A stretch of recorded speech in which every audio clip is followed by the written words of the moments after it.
Let's continue our conversation tonight on the state of politics. Let's bring in my guest, Democratic strategist and state chair for the Texas Democratic Party, Kendall Scudder, is up late with me tonight here live on the Final Five. Hey, Kendall, great to meet you. Thanks for joining us tonight.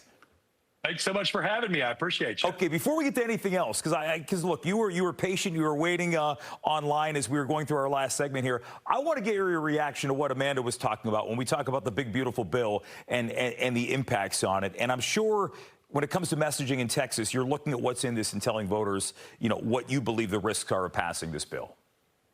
Well, it's just hilarious to me that a guy that allegedly led an efficiency department is sitting here crying and whining. The reason he's upset is because his pork wasn't included. It's not because he felt that there was too much pork. It didn't include the tax exemptions for electric cars. It didn't include his fancy Starlink satellites for the FAA. That's the only reason he's mad. He led a department that added more to the deficit than it saved. It's a complete joke. He's just trying to separate himself from Donald Trump because he's seeing his numbers plummet. And he can try to separate himself all he wants. The truth of the matter is that boy's going to hell on a scholarship, full ride. I've not heard that one before.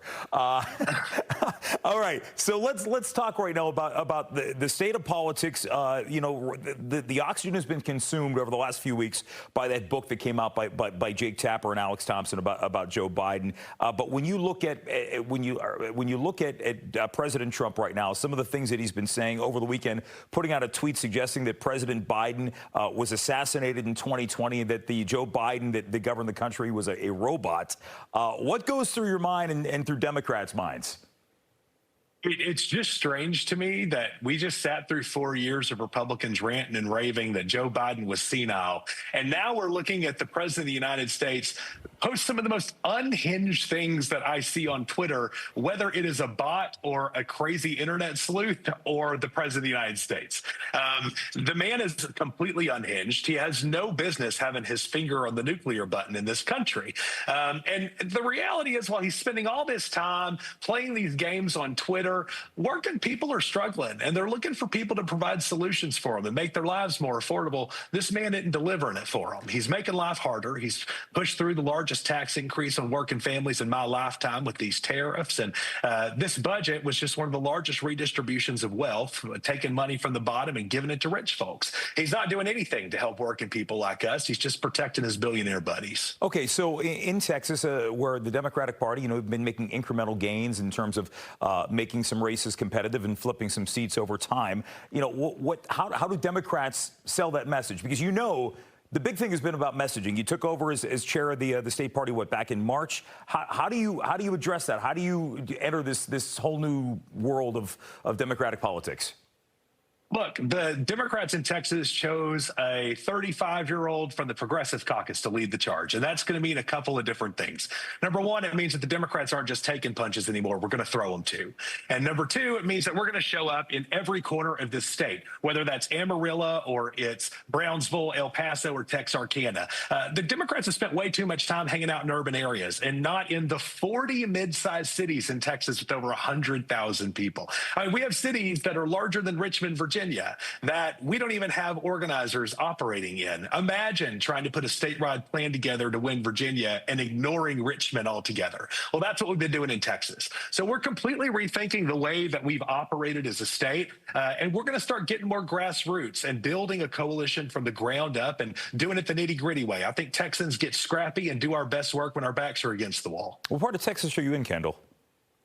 So I'm currently sitting in Dallas, but I'm a farm boy from East Texas. I'm from outside of Texarkana. And so I think I view the world a little bit differently. Whenever you worked on a Purple Hull pea farm and learned how to write with farm calluses on your hands, you think about things in the lens of how do you help working people and how do families like mine have an opportunity to get ahead. When I was a little kid growing up in East Texas, and I asked my mama, who was a teenager who didn't vote, what's the difference between a Democrat and a Republican? She told me, a Democrat fights for working people and Republicans fight for corporations. And that was just inherently who we were. We lost it somewhere along the way. And I'm here to bring it back and make sure the working people of this country know that our brand as Democrats is synonymous with economic justice. So do you think Ken Martin, who's heading up the DNC, newly elected as well, is that a message that he's receiving this early on?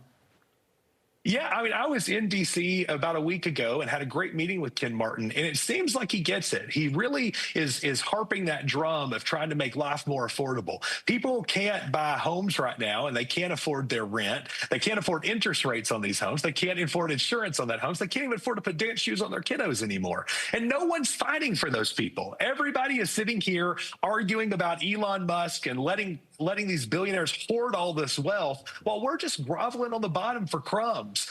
We deserve working people, unapologetic fighters against the billionaires and the banks that are robbing us blind. And that's the lane that I think that the Democrats should be in. And Ken Martin, I believe, registers with that as well. And he has in all conversations we've had. Kendall Scudder joining us here on the Final Five. Sir, great to meet you. Thanks for joining us tonight. I sure appreciate you having me. Thanks so much. Our pleasure. And the Final Five is back right after this.